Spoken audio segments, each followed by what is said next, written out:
pinakamamahal po naming tagapamahalang pangkalahatan, kapatid na Eduardo B. Manalo.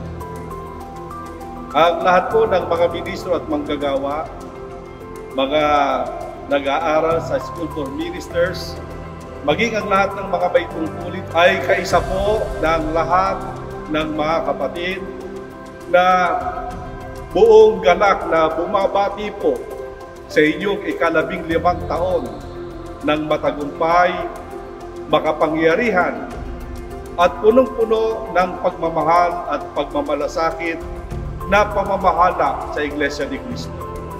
Kami po ay mamamalaging makikipagkaisa sa lahat po ng larangan ng mga gawain at aktibidad na inyo pong inilulunsad sa loob ng Iglesia upang patuloy po na makapagbigay ng kasiyahan sa ating Panginoong Diyos.